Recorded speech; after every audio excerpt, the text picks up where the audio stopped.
What name are you writing early on?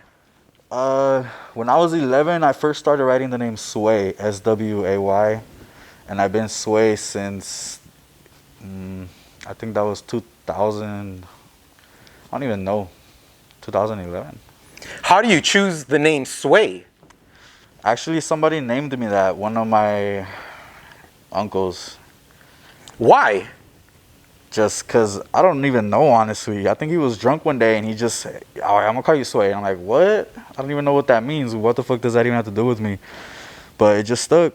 Everybody started calling me that, and I still have friends that still call me that. For how long do you write the name Sway? A decade. Oh, wow. From 2011, no, even way before that. I think it was 2006, all the way up to 2012. Were you writing Sway when you're in NDO? Yep. You also joined another crew, NIB. Yeah. Can you tell us about that crew and how you joined them? I got into that crew when I was in high school, senior year. And I was there for like pretty much all my high school career. I was in that crew. The homie Maytech, the homie Jays, shout out to them. I pretty much grew up with them. And some shit happened and I ended up going to prison and we just distanced away. What school were you in your Sway NIB days? King, and then a lot of other continuations in between. Marshall. I went to John Marshall High right here in Silver Lake.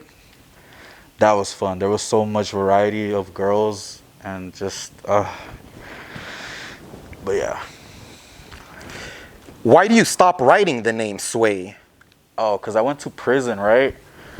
And I had that name since I was a little kid for a decade. So I went to prison with that name and everything.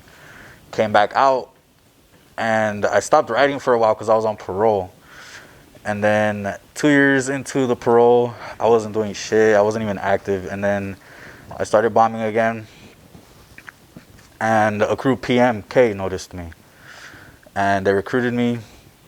So I was from PM for like a month. And then my parole officer comes to my pad one day.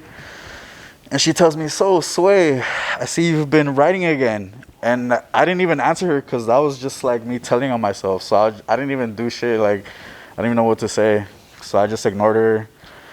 And I ended up telling my crew I had to change my name because if not, I was going to get raided. So I ended up changing my name. Do you go to prison for any graffiti-related crimes? Yeah, I was stealing from Home Depot and I was trying to walk out with store credit items and loss prevention catches me right at the doors.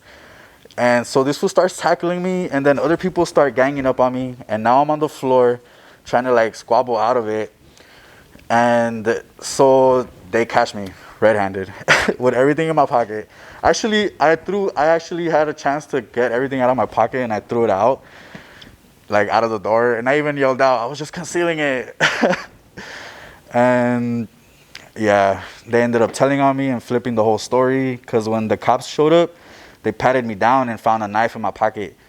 And they went to court. The same loss prevention that caught me, he went to court and he said, I guess he found out about the knife and he brought it into his story saying that I popped out the knife while I was trying to break out of the like lock while I was on the floor. So they sent me to prison for that. Can you share how much time you do in prison for that? 2 years. Do they mark it as an armed robbery? Yeah. Wow. Exactly. Wow. Don't steal from Home Depot, guys.